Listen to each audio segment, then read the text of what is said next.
In this riveting narrative, Jessica, a woman who has endured years of abuse at the hands of her husband Nicholas, makes a courageous decision to escape with her son John in pursuit of a safer and happier life. Their journey leads them to an abandoned house nestled in the woods, where they encounter Thomas, a man with his own troubled past.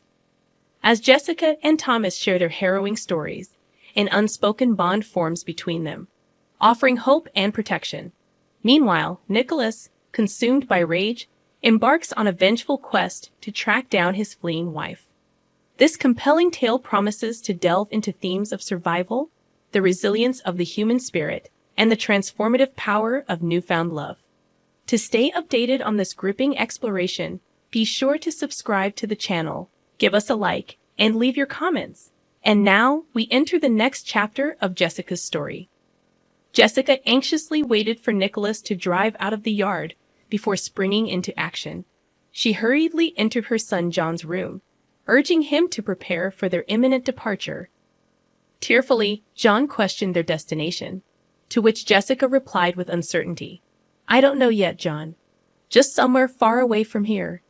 As mother and son swiftly gathered essentials, a palpable sense of urgency hung in the air. John, looking up at his mother, asked, "Mom, are we going to get away from Daddy, so he won't hurt you anymore?" With determination in her eyes, Jessica reassured him, "Yes, sweetheart. We just have to hurry and get as far away as possible while he's gone." "Mommy, are you sure he won't find us?" "We'll do our best, John. When he does find us, we'll be safe," Jessica whispered as she packed a backpack with only the essentials. Taking out her passport and her son's papers, she intentionally left her cell phone behind, knowing Nicholas could use it to track them. Jessica's financial dependence on Nicholas complicated their escape. He controlled everything, from the money to her ability to work. The once seemingly reliable and good Nicholas had revealed his true colors after John's birth, becoming an abusive force in their lives. As the abuse escalated, Jessica's hope for a better future diminished, and she finally decided it was time to escape. The catalyst for their flight was a brutal incident where Nicholas, in a fit of rage, not only beat Jessica, but also struck John. It was the breaking point for Jessica. Realizing they needed to escape before things worsened, she planned to file for divorce and established a new life before Nicholas could locate them.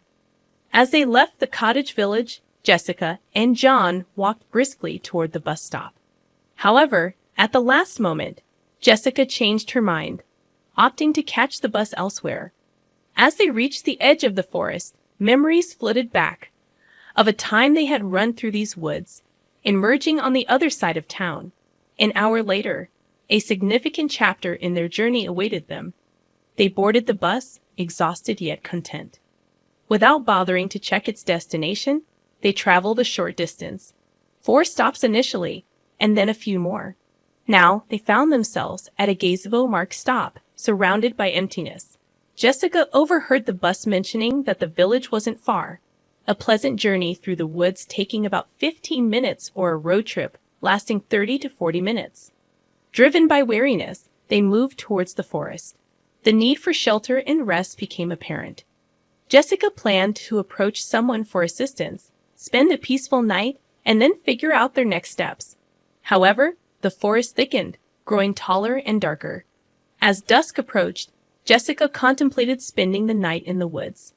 To her relief, the forest eventually gave way to a clearing, revealing a solitary house. Large, well-built, but seemingly abandoned. Curiosity mixed with caution, Jessica and John approached the house. Despite its exterior appearance, the inside was surprisingly orderly. Jessica decided against disturbing anything, acknowledging the possibility of an owner. They ate the sandwiches from home, and John, exhausted, drifted into a deep sleep. While lying awake, Jessica listened to the unfamiliar night sounds. However, a disturbing dream gripped her, fading as she awoke to an unsettling noise, the refrigerator door opening. Panic set in as she noticed a light emanating from the kitchen, unnoticed before. Jessica, sensing a potential threat, faced the dilemma of negotiating their safety or attempting to leave unnoticed. She stood up slowly, surveying the situation, and then looked at her sleeping son. The kitchen door swung open, revealing a big man with a beard and goggle eyes, about a decade older than her. Realizing her predicament, Jessica pleaded, "Please forgive us. We thought the house was abandoned, and we just got lost. We'll leave as soon as it's light." The man, seemingly amused, closed the door partially, allowing him to observe John. Concerned for her safety, Jessica stepped forward cautiously, admitting they were lost and telling her story. The man, introduced as Thomas, listened attentively, and Jessica, realizing the importance of honesty, shared her narrative without reservation. In that moment, she recognized the necessity of escaping her past much earlier. Thomas, intrigued, prompted her to continue when she finished. He inquired, "I understand correctly, you have nowhere to go." Jessica nodded, "Yes, but don't worry, we'll leave in the morning." He smirked again, his blue eyes meeting hers. "Where to, if it's no secret?" "To some village. We'll ask for a place to stay, and maybe I'll find some work in the village," Jessica replied hesitantly. He chuckled. "What's wrong? If you don't know, there hasn't been a job in the village for 15 years. Well, go to bed. I'll sleep in the room. There's the door. Tomorrow we'll think about it, and tonight we'll rest." He turned around but quickly returned, handing her a blanket. "Here, take a blanket. It'll be chilly by morning, freeze the baby." Jessica accepted the blanket and went to the bed where John was sleeping. Strangely, her soul felt calmed. Fear replaced by a newfound sense that they were not alone, that they were protected. In the morning, Jessica woke up with the sun already high. John was not in bed. Panic gripped her momentarily until she saw her son outside with Thomas, cleaning up the rows of cut grass. John was smiling and chatting with Thomas as if they had known each other for ages. Jessica stepped onto the porch. "Good morning." John beamed. "Mommy, you're up." "Mom, you have no idea. Uncle Thomas promised to take me fishing." Jessica anxiously looked at her son. "What fishing trip?" "We have to keep going, Mom. Can't we stay a few days? Uncle Thomas says we can stay." Thomas approached. "You're not in a hurry, are you? Your boy's never been fishing in his life." Jessica wanted to protest, but she held back. Thomas sighed. "John and I have already had breakfast, but we probably won't say no to tea." As Jessica prepared breakfast and lunch, Thomas and John took care of tasks outside. When she stepped out, she was astounded. The once overgrown house and yard were now neat and tidy. Thomas explained, "There's no place for the child to play ball, and there might be a snake lurking in the grass." He took out a beautiful ball from the barn and said, "Let's get you a gate, John. I can't play with you all the time." In the evening, after John fell asleep, Jessica and Thomas sat down in the kitchen to drink tea. Curious, Jessica asked, "Thomas, if you don't want to answer, I understand. But still, what are you doing here? You don't look like a countryman." Thomas smiled. "It didn't work out, did it? Oh, I tried so hard. My story is as banal as yours. My wife cheated on me with my best friend." Jessica gasped. "You killed them, and now you're hiding." Thomas looked at her in surprise, then laughed. "What a fantasy. No, I didn't kill anyone. I was just too hurt by the double betrayal to take a break. So I arrived here. This house used to be my grandfather's. He was a forester here," Thomas said, a touch of sadness in his smile. "It's good to have a place to hide. I don't have a place." "Then stay. There's plenty of room for everyone. It's not far. A 10-minute walk from the village. I'll show you," he offered. Jessica didn't say anything. It all sounded promising, but living without money seemed impossible. They would eat Thomas's food, and then what? A week passed quickly, then another. One day, Jessica approached Thomas. "Thomas, how long can we sit on your neck? I have to do something. I have to find a place to go, a place to work, a place to live. You can't babysit us all the time." Meanwhile, John was doing well, putting the ball in the goal, oblivious to their conversation. Thomas replied, "It's not like I'm chasing you, but I totally understand. Why don't we all go back to the city together? I've got a big apartment. You can have your own room while you get settled. Jessica looked at him fearfully, but that's where Nicholas is. Exactly. Are you going to spend the rest of your life hiding from him in the woods? That's not the point. What about John? He's going to school this year. He needs to socialize with his peers. 3 days later, they moved back to the town with Thomas. Jessica wasn't sure if it was the right decision, but Thomas was telling the truth. She couldn't spend her whole life in hiding. When Jessica had initially shared her story with Thomas that first night in the forest home, she hadn't gone into detail about Nicholas's abuse. However, when they lived together, she opened up about the extent of the torment. Thomas clenched his fists, white-knuckled with rage, vowing never to let Nicholas harm Jessica or John again.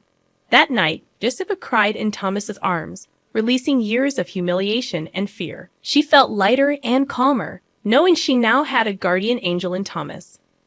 Over time, John and Thomas grew close. In the city, they spent quality time together, as Thomas promised, taking John fishing and teaching him valuable life skills. They went on camping and fishing trips, forming a strong male friendship. Nicholas eventually found Jessica a few months later, but by then, Jessica had a newfound support system in Thomas. She loved it so much that she filed for divorce as soon as she arrived. Thomas was far from poor. He had his own business, and although it was a big apartment, they didn't see each other much because Thomas was often away at work. Jessica ran to the store and bought some fish. Thomas gave her money for household expenses, which she thought was too much, but he laughed, saying that he spent a lot more on dinners in restaurants because he couldn't cook. She was almost to the driveway when a familiar voice called out to her, "Jessica, wait a minute." She stumbled, terror sweeping over her. She recognized the voice immediately. It belonged to her husband, Nicholas. Jessica slowly turned around. Nicholas stood next to her, his eyes narrowed, indicating an intense level of rage. "Why are you acting so bad, wifey, or have you relaxed? Didn't I bring you up enough?" He clenched his fists, and Jessica squirmed, covering her face with her hands. She heard some kind of slap, then a loud thud, but there was no punch. Cautiously, she opened her eyes. Nicholas was lying on the ground, with Thomas towering over him. "Remember, weakling, if I ever see you near her or Jan again, I will bury you in the asphalt. You got it? Who are you? Who the hell are you?" Thomas pulled out a business card and shoved it into Nicholas's pocket. "I'm the man who will keep them safe forever." He turned around, took the bag from Jessica's hands, and pushed her toward the entryway. Jessica walked and smiled. She had such hope. She was even afraid to admit to herself that she had fallen in love with Thomas. "Like a girl in front of the door," he asked. "When's the divorce?" "In 5 days. We have to get married, you realize?" Thomas spoke in a long and rambling voice. Jessica turned to him and gave him a quick kiss. "I agree." Thomas looked up, frozen, then asked, "And you won't be disgusted to live with me? I'm talking about real life." Jessica laughed. "How could it be disgusting with someone you love, Tom?" Thomas was a little confused, then dropped the package and picked her up in his arms. "Are you serious? I didn't even dare to dream of such a thing." Shortly after, Jessica and Thomas married. They had a daughter named Anna, and John, now a big brother, was very proud. Nicholas didn't cause any more problems. It seemed he had found a new victim and was now preoccupied with her. Jessica continued to work, coming home to her loving husband and 2 children. Thomas tried to spend as much time with his family as possible. When John went to school, he made many friends, and Thomas and Jessica enjoyed watching their son grow up to be a healthy and fun-loving child. A few years later, another son was born to them. Now both the baby and Anna ran after their older brother, and John willingly played with them. Jessica thanked fate for this new life full of love and family warmth. Next to Thomas, she truly blossomed and believed in herself and her strength. After Nicholas ran into Thomas at Jessica's doorstep, he didn't show up for a while. A couple of months later, Jessica happened to see him on the street. Nicholas was walking with his arm around a skinny girl in her 20s. Jessica realized, from her frightened look, that this poor girl had fallen into the clutches of a tyrant and a domestic abuser. Jessica and Thomas had seen Nicholas several times with different women. Apparently, he would find a victim, marry her, and then, when she ran away, look for the next unfortunate one. When John grew up, Jessica once talked to him about his former father.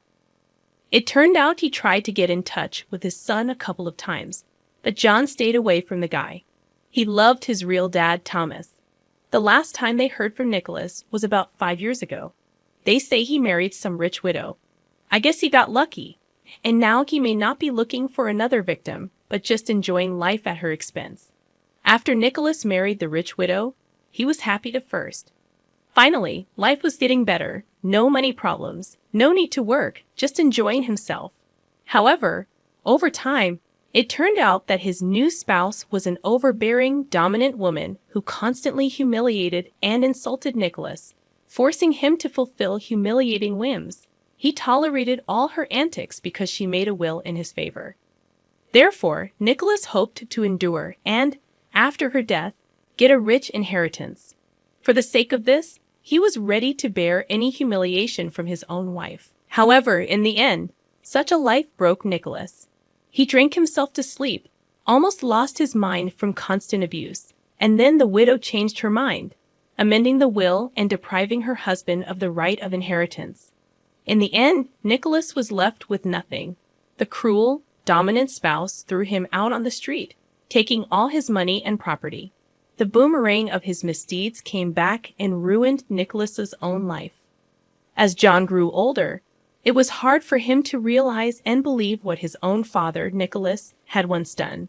He heard stories from his mom about the beatings and humiliations she suffered from this cruel and heartless man. John couldn't understand how it was possible to beat and torture his own wife, the mother of his child.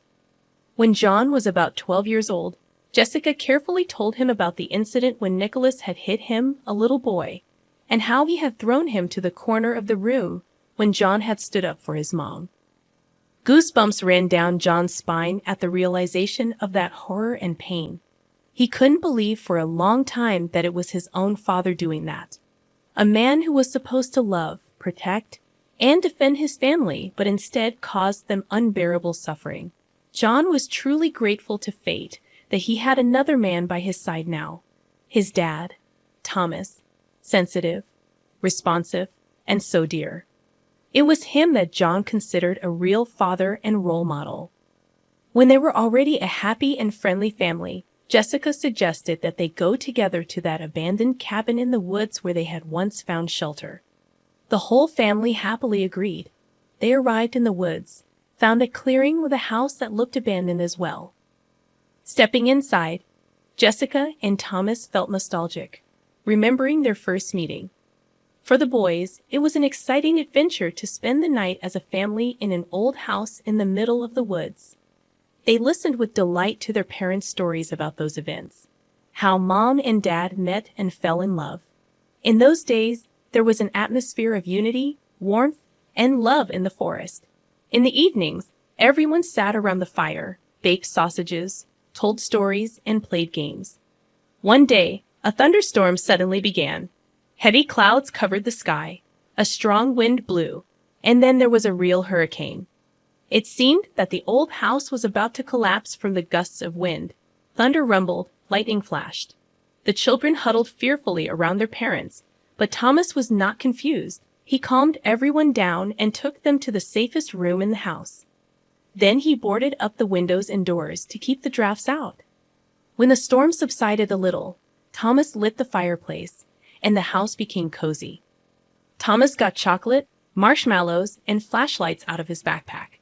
They had an impromptu picnic right on the living room floor. The kids were so grateful to Thomas. Thanks to his resourcefulness and courage, everyone stayed safe and sound. Now the story of how the head of the family saved everyone has become a family legend. The story of the hurricane. Once again, it clearly demonstrated to Jessica the fundamental difference between Thomas and her ex-husband Nicholas. In a critical situation, Nicholas only swore and blamed everyone around him. He never sacrificed his comfort for the well-being of his family. Thomas, on the other hand, did not hesitate to risk himself to shelter and save his loved ones. He acted decisively and rationally. His coolness and resourcefulness were admirable. After everything that had happened, Jessica was firmly convinced that with Thomas, she and the children would be safe. With him, they could survive any hardships and storms because he is a real man, a pillar of safety and security for the family. When compared to spineless Nicholas, it's just night and day. With Thomas, Jessica found real peace of mind, love, and care. She thanked fate for this meeting every day. This trip brought the whole family together even more. When they returned home, rested and happy, they remembered this unforgettable adventure for a long time and thanked the abandoned house that had once been the beginning of their new family.